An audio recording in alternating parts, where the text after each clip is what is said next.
Hey, what's up everybody? Hammerheart Metal Reviews here once again, doing another album review for you today. Today we are going to be talking about the brand new album Martaiden Mailta by the band Marrasmieli. Probably mispronouncing a lot of that, so I apologize. These guys are from Finland. This is their second album, and it is the follow-up to the absolutely excellent debut that they released back in 2020 titled Between Land and Sky. So this album did just come out actually a couple weeks ago. Well, maybe not quite a full 2 weeks ago, but it came out on April 8th. I was going to review it right away, but I wanted to give it a little bit more time to really sink in so I could really feel all these songs and get a better grasp on everything going on, because it's a very complex album, a lot of things going on in the atmosphere, so I didn't want to just rush a review out. I wanted the music to really sink in. So now that it has, I'm ready to talk about this, and I'm excited too because it's an absolutely awesome album. So if you haven't heard of these guys before, their debut album, the cover art and the music, it had a lot of it reminded me a lot of Enslaved's early era, especially like Frost. Had a lot of those similar kind of feels. This would also appeal to fans of bands like Moon Sorrow or Havacrunu, Bathory, Finsterforce, because there's a little bit of folky stuff in there. A band like Seor with some of the atmospheric stuff going on. So essentially this is really like folky black metal. It's got like those pagan themes, and it's got some like atmospheric stuff going on with some of the keyboards as well. But this is a kind of metal that just really transports you to a mystical land. That's what it feels like anyways. The vocals are there's a lot of harsh black metal rasps, but then there's also some great chanting and clean choirs that really suit the music. There's even some acoustic touches. There's some accordion sprinkled in, and a lot of other folk instrumentation used as well. But it's just full of excellent black metal riffs, as well as like I said, a few symphonic elements that really help build this really epic atmosphere. The atmosphere is so haunting but melancholic at the same time. It really gives it this epic feeling.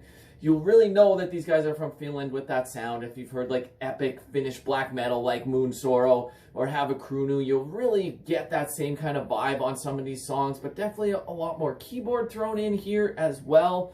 And yeah, so like I said, I did wait a week on this to review it because I really wanted it to sink in. And these songs, there's a lot going on, but it's really awesome and it's worth your time. There are only 5 songs on here. It's about 46 minutes, so most of the songs are on the lengthier side. So that may not be for everyone, but it really suits the epic nature of this music. So I'm going to do a track-by-track run-through analysis and then give you my thoughts on the album as a whole, and I'll score it out of 10 at the end. So the album kicks off. The first song is only a minute and a half long. It's Frozen Far North.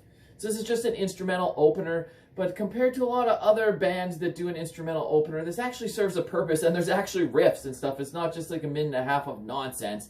There's actually some keyboards in the background with some fast riffs and blast beats, and it just kind of gives you a brief taste of what's to come. It's actually a really good way to start the album.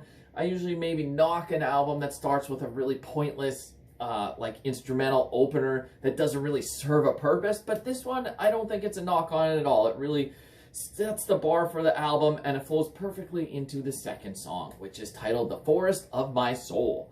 So from here on out, all the songs are lengthier. This one is 10 minutes long. Starts with what I believe is violin, definitely some kind of string instrument anyway, and then more of this mid-paced guitar riff that comes in, which kind of mimics the riff that the violin was playing. And then the harsh vocals come in, and the pace starts to pick up as well with this really nice black metal tremolo riffing and blast beats. There's some keyboards in there as well that really add to the atmosphere, and there's really great melodies throughout this song. There's plenty of tempo changes, it'll go from slow to mid-tempo to fast and all over the place, but I love that. It's really, truly a journey. Like I said, if you close your eyes, you'll feel like you're in a mystical journey, and this song is just fucking perfect. Great way to start the album. So then after that, the third song, which is just under 8 minutes long, is called Ghosts of Future and Past. This one has a very melancholic feeling throughout the whole song.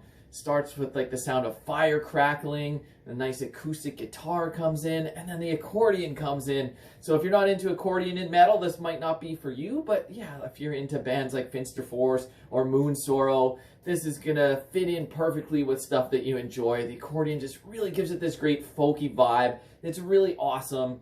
Most of the beginning of this song is in like the mid-pace type of tempo. It does pick up in speed later on.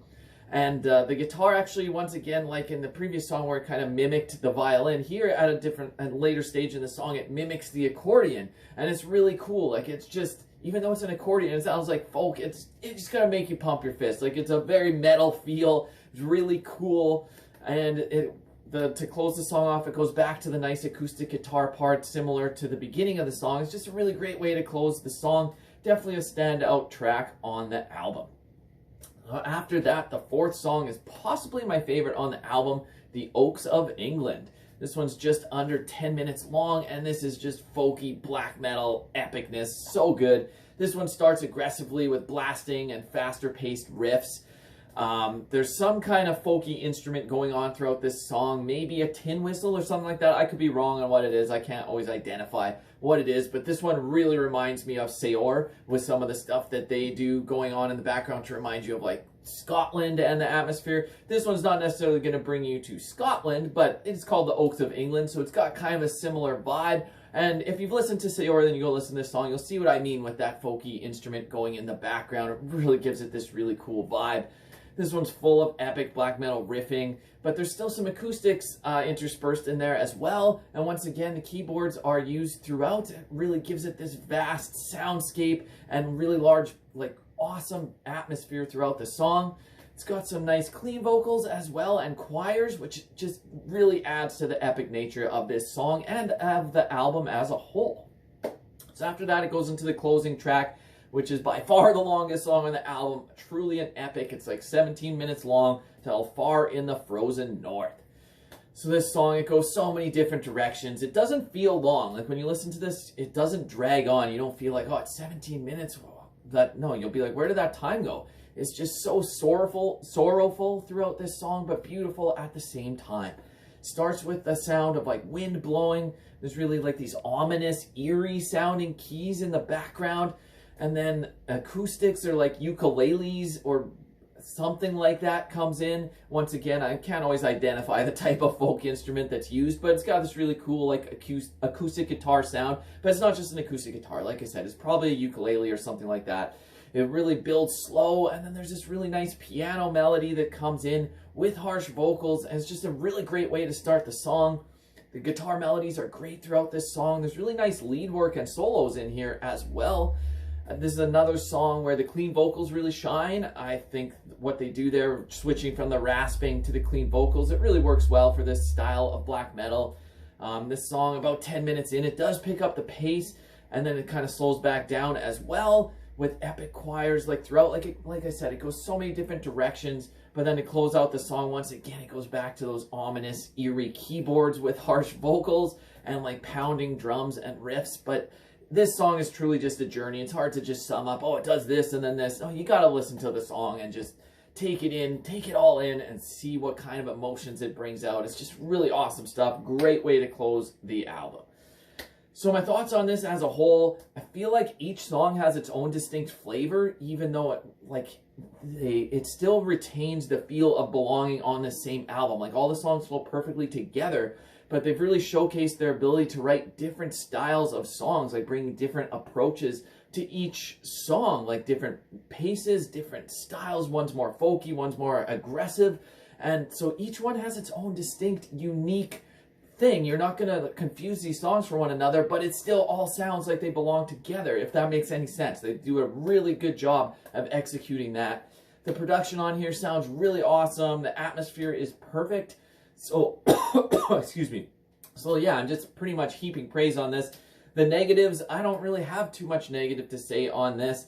Maybe I wish there was more. Like 46 minutes is not even a bad length for this kind of album at all.